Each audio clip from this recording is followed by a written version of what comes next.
I just wanted to start, Stephen, by thanking you for chatting with us at the Christian Beat all about your upcoming album and tour and all the exciting new music and news that you have going on. Yeah, absolutely. Thanks for having me. Absolutely. So the album is called Divided Frame of Mind. And I know there's also a track on the album of the same name. So I'm curious if the concept came first, which sprung the album title, or if the song came first and then it kind of encapsulated the album for you from there. Yeah. So that was the title did come very early on. So originally I only had a few songs left on this album cycle because I had put out several singles and an EP before this. And so I think I had 4 songs left on this album cycle, and then we'd move on to the next thing. But I went to my label and my managers and my producer Ted T. I was like, I want to make this album. These are the songs I want to do. It's 15 songs. At the time, I think it was more like 18 or 19 songs. I was like, I want to do all these songs, and I want it to be called Divided Frame of Mind. It's a lyric in The Edge. In the first verse, you hear Divided Frame of Mind. And I had this concept, basically like the light and the dark fighting each other. And that's what this record would be, where it would start off, the beginning would be a lot darker. And those songs would be from a darker time in my life when I was really, really dealing with depression.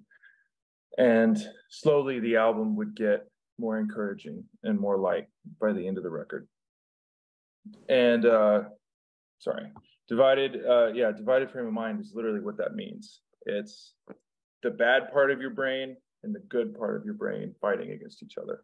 So that's what this whole record is. Awesome. So then I'm curious how you kind of down selected to what this album is today, especially because, to your point, you've been creating it over a long period of time. So kind of how do you know that it's kind of complete when you feel that it's ready to go as a full project?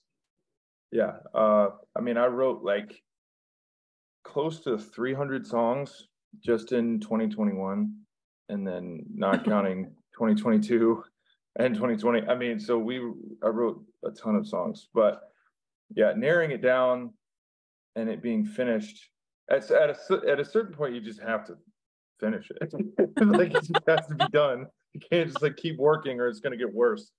But no, narrowing it down was actually super easy, because I say I wrote 300 songs. 99% of them are trash. They're just terrible songs. So it's real easy to pick out the golden nuggets when they're all bad. So but no, it was, I had picked 18 or 19. There's a few songs I still want to do that didn't make the cut. A lot of the songs, like The Edge in particular, there's another one that hasn't come out yet called Out of My Mind, where I went back and remade the music and changed some lyrics, because a couple of them were dark and it was what I was going through at the time. But it's not something that I would want to, I always want to leave a little light. Even in the songs where, I'm going to those dark places, I'm going to go there. As long as it feels real and honest, when I revisit, I always want to leave just a little bit of light, just not to leave people there, Mm-hmm. Absolutely. So I'm curious, since, to your point, you've released some of these, songs already over time, and then there's some more yet to be released. But talking first about the ones that have already been out there, has there been a lyric or a track that you weren't expecting to get the reaction that you did from listeners, that really just stands out to you? That's a good question. Just on songs that have come out in the past. The Heat is one that I get stopped for, especially when I'm at the merch table after a concert. and talking to people. I was in Colorado recently, and this girl walks up and basically said the heat was talking about exactly what she was going through. And it was pretty serious, like mental health issues. And that's what I wrote the song about. And so someone asked me recently too, like, what's your favorite part about doing this? Like being in the music, being able to travel and all that. And honestly, that's my favorite part. Like when I hear even if it's just a DM on Instagram, somebody sending me a message. I didn't expect the Heat to do that. I was nervous about that song because previous to that, it was like No Hope Soul and Oasis and Lifeline, and those were kind of their own thing. And then the Heat was kind of me being like, all right, I'm going to talk about what's going on with me. Let's see how people respond to this. But no, yeah, that one's been cool. That's awesome. And so I'm going to ask a similar question, but now for like the yet to be released tracks. Is there one, obviously haven't gotten the listener feedback yet, but is there one that like a lyric or a track that you're like really excited? Obviously the whole thing you're excited about, but that you really can't wait for the listeners to get a hold of? Yeah, there's really two. This next one that comes out with the album is the single off the album. It's called Holding Me Up. And I wrote it with the guy who now plays bass with me on the road. That one's really cool. And it's very like pop punk, which is thick. And I can't wait. I'm so curious to like see what people think, because I've never put out a song like this before. So it'll be very interesting. Like people thought The Edge was kind of like the rock track. It's like we haven't even scratched the surface of what's on this.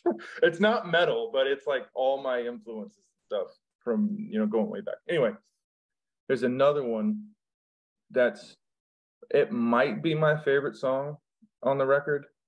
It's called Run and Hide. Okay. And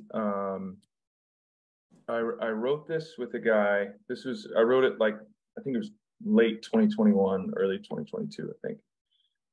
And I wrote it with a guy who his wife and children went to the school in Nashville where the tragedy happened a few months ago. His wife, I believe, was a teacher, and both of his girls go to the school, and that day they weren't there. They were all sick. So I sent him, he hadn't heard the finished version of this song. And he called me after he'd heard it and was just in tears. Like he said his whole family was in the car listening to it. And he said they were like worshiping in the car because they were, it was a crazy, like emotional experience. And the chorus of that song is I run, but you don't. I hide, but you won't.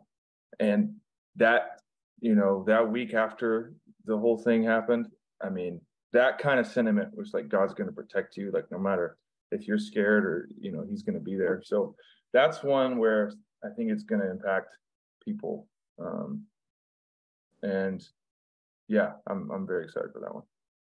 Absolutely. And I'm curious, so you obviously are writing all of these songs in a very personal place for yourself. You're putting yourself into these songs. I mean, you've mentioned a few times like what you're dealing with, what you're thinking about. How do you think that relates and connects with other people and they can see themselves in the songs? I think that's what all art is. It's storytelling. Look at, based off our faith is we read scripture and it's stories. And, we don't deal with the same things that they were dealing with, 2,000 years ago when Jesus was walking around the earth, but you can still relate because it's human. That's all we're doing. I don't care like what genre, we're all talking about the same thing. We're all talking about human experience. And even if you don't struggle with anxiety or depression like I do, or like a lot of other people do in America, you have bad days. You go through things. We lose people, we lose jobs, we struggle. And that's ultimately what I'm talking about. I'm not talking specifically, I don't think I've ever said, maybe one time I've said the word anxiety in a song, but I don't, it applies to everything, you know? So that's what I'm ultimately doing, just telling stories, and hopefully people can connect to it. Absolutely. And you mentioned a little bit about some of the co-writers that you had throughout this album. I know you also have some featured artists on this album as well on a couple of the tracks. Just curious how they came to be, the collaborations came to be, and how some of their sound and your sound kind of to mix together as well. Yeah. Darren King's one of them. He's the drummer, for those of you that don't know, drummer for Mute Math. And that one, my producer, Ted T, he produced, I think it was the first Mute Math record. So him and that band go way, way back. Okay. And I originally was playing drums on this song. And we wanted to do something, because especially in Christian music, except for lately, I've been seeing it more. There's not like a whole lot of features, and I love, when features happen. So we tried our best to just do as many as we could, and Darren was one of them. And I was like, can we feature a drummer? And Ted's like, yeah, why not? It'd be cool. We'll give him an 8-bar drum solo in a song, and that will be a great feature.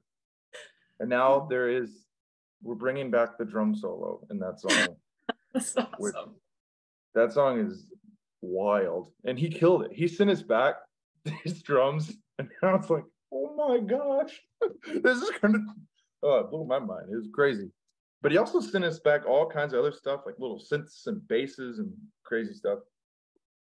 But yeah, there's another it's not really a feature, because he didn't sing on the song, but there's a song called Clean that I wrote with Bear Reinhardt from Need to Breathe. And that's one of my favorite songs on the record too. And then of course we got Riley Clemens on Note to Self, and Tommy Prophet on I'll Carry You. Yep. So all of those, I actually, for the first time, this was 2 days ago, I was in Michigan with Riley Clemens, and we actually got to sing Note to Self live together for the first time. So that was awesome. That was really, really cool. And then Tommy Prophet, I always just say I want to be him when I grow up. So he's the man. Oh, that's awesome.